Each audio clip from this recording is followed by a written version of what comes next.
First year of my life, I was in foster care until I was about a year old. I was born with cocaine in my system, and as a result, I was taken from my mother's custody and into foster care. My foster family were practicing Muslims. They nicknamed me Hassan, which means good looking or handsome.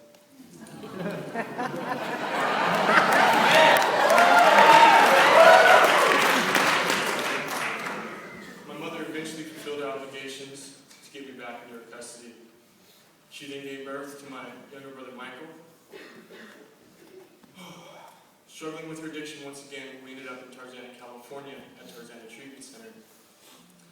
My parents have struggled with active addiction for most of my life, but still managed to clothe us and keep food in our stomachs. Transition is a big part of my story. To my knowledge, most of my childhood memories are very spotty and gray, which explains why when I try to remember past events, I sometimes tell them in reverse, or leave out gaps in a significant part of my story. I attribute this to living in rehabs, sober livings, and bouncing around from house to house. As a kid going to school, I felt out of place and didn't relate to other kids because of my unstable life and my ADHD, which became a big factor in my not completing many things in life, including high school. As a young adult growing up around constant chaos, I soon became attracted to the wrong crowd of people because that was all I knew.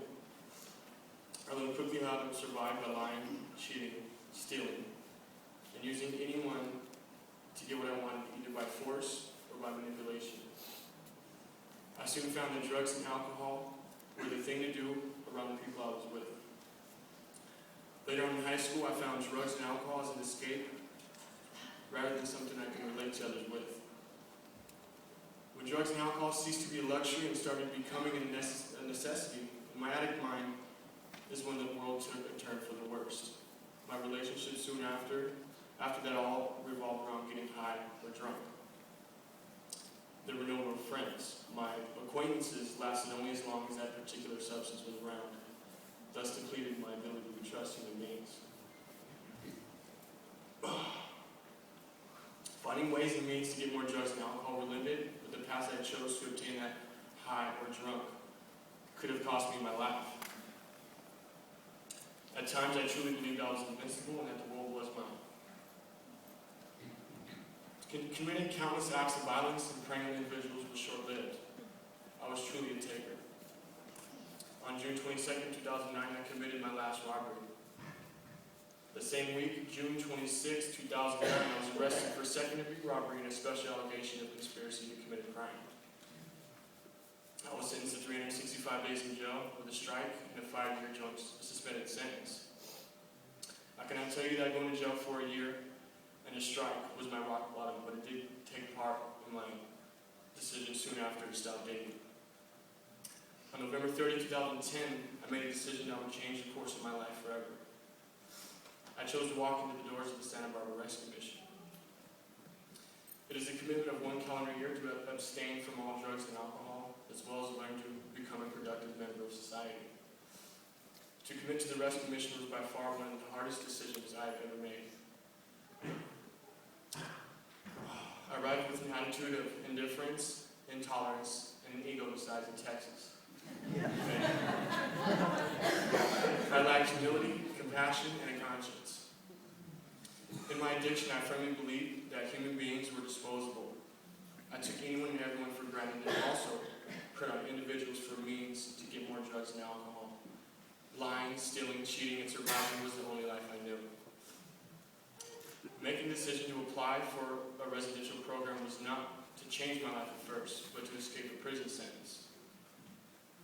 Quickly was the opportunity of a lifetime snatched from under me, just as fast as God had given it to me.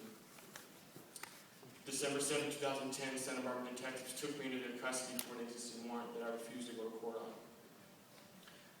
After the initial arrest, sitting in the holding cell, I truly believe that God saw my insincerity to try to change my life.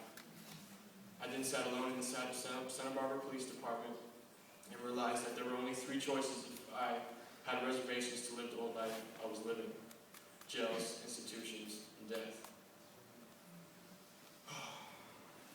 I then made an honest and thorough evaluation of my life up to that point and found finally gave into God's will for me.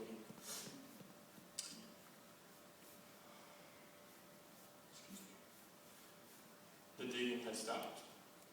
I believe that he did have a greater plan for me. From that point, I began to see himself manifest in my life through the events that followed. Spending 9 days in Ventura County Jail, I had enough time to come to terms that whatever happened in my life from this point, I was going to accept it and still give my Maker his glory through constant prayer and devotion. On the 9th day of incarceration, I was granted release back into the Santa Barbara Rescue Mission. There, my journey to obtain the life I'd never known commenced if I was willing to do the work, and so I did. Through this past year, life at the Rescue Mission has been one of the most memorable chapters in my life to date. I was given a chance to live. Also given an opportunity to be accountable to myself and those around me.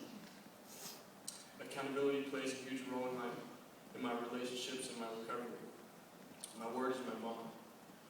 A wise man told me that my best thinking had got me here, so I had to level my pride and put my ego to sleep.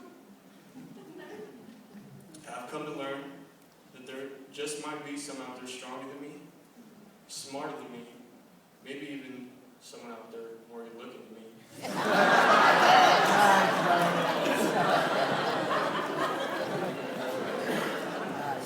Which is how I know that there are also who know more than me.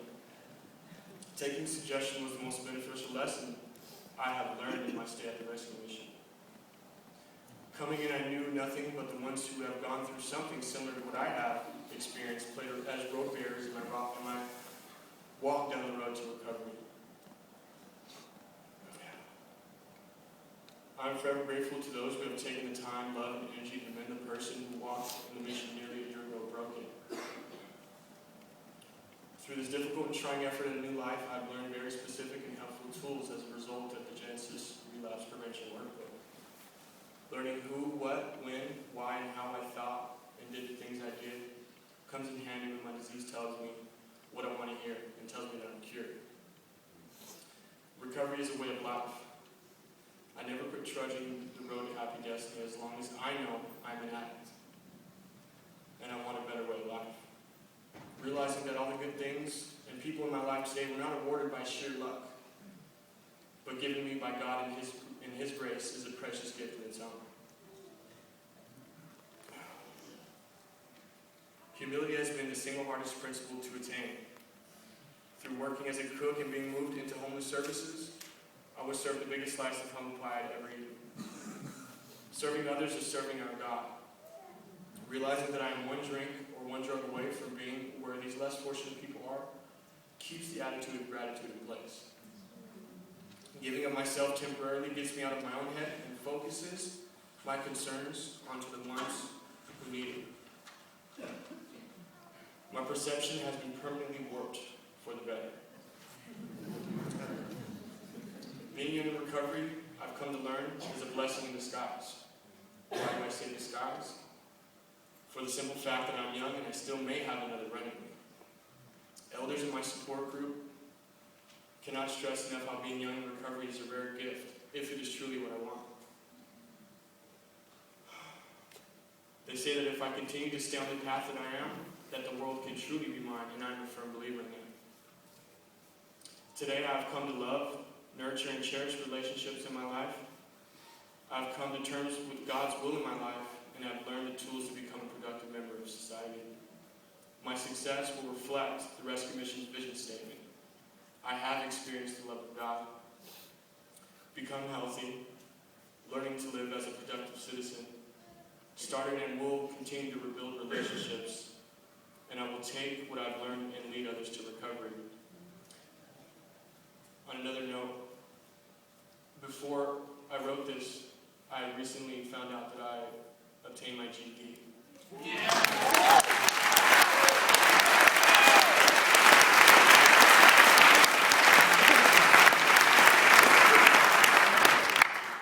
I'd like to thank the donors for their hidden blessings, even though we'll probably never meet you. But I love you and I thank you for saving my life. To my brothers at the mission, I thank you for walking with me through this, and I'm very honored to have walked through you guys with yours. Especially my best friend Dallas.